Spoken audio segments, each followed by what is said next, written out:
মরুর বুকে ধবধবে সাদা মার্বেল পাথরের এক বিশাল স্থাপত্য। দূর থেকে দেখলে মনে হয় মেঘের ভেলা বুঝি মাটিতে নেমে এসেছে। বলছি সংযুক্ত আরব আমিরাতের রাজধানী আবুধাবিতে অবস্থিত শেখ জায়েদ গ্র্যান্ড মস্কের কথা। এটি কেবল একটি ধর্মীয় উপাসনালয় নয়, বরং আধুনিক প্রকৌশল আর ইসলামী শিল্পকলার এক অনন্য মেলবন্ধন। সংযুক্ত আরব আমিরাতের প্রতিষ্ঠাতা শেখ জায়েদ বিন সুলতান আল নাহিয়ানের নামানুসারে এই মসজিদটি নির্মিত। ন্যাশনাল জিওগ্রাফিকের এক ডকুমেন্টারি অনুযায়ী এটি নির্মাণে বিশ্বের বিভিন্ন প্রান্ত থেকে সেরা মানের সাদা মার্বেল পাথর ব্যবহার করা হয়েছে, যা পবিত্রতা ও শান্তির প্রতীক। মসজিদটিতে রয়েছে ৮২টি গম্বুজ এবং ১,০০০-এরও বেশি কারুকার্য খচিত স্তম্ভ। মসজিদটির ভেতরে প্রবেশ করলেই চোখ ধাঁধিয়ে যায় এর বিশালতা দেখে। প্রধান প্রার্থনা কক্ষে বিছানো রয়েছে বিশ্বের বৃহত্তম হাতে বোনা কার্পেট।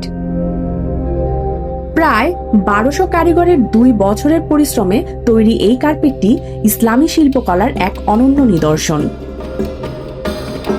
তবে সবচেয়ে বেশি চোখ ধাঁধিয়ে দেয় এখানকার বিশালাকার ঝাড়বাতিগুলো। এগুলো কেবল আয়তনেই বিশ্বের অন্যতম বৃহৎ নয়, বরং এর নির্মাণে ব্যবহার করা হয়েছে কয়েক লক্ষ মূল্যবান সরভোক্সি ক্রিস্টাল।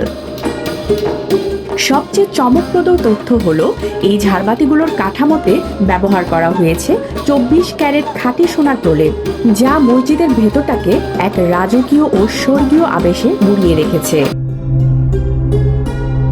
বিশাল এই মসজিদে একসাথে প্রায় ৪০,০০০ মুসল্লি নামাজ আদায় করতে পারেন। এর ৪ কোণায় ৪টি মিনার রয়েছে, যা প্রায় ১০৭ মিটার উঁচু। রাতের বেলা যখন মসজিদের চারপাশে নীল আলো জ্বলে উঠে, তখন এটি এক মায়াবী রূপ ধারণ করে, যা পর্যটকদের মুগ্ধ করে।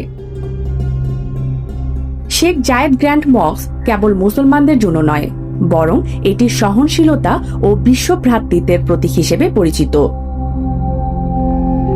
নির্দিষ্ট পোশাক বিধি মেনে প্রতিদিন হাজার হাজার ভিন্নধর্মী পর্যটক এই মসজিদের সৌন্দর্য উপভোগ করতে আসেন।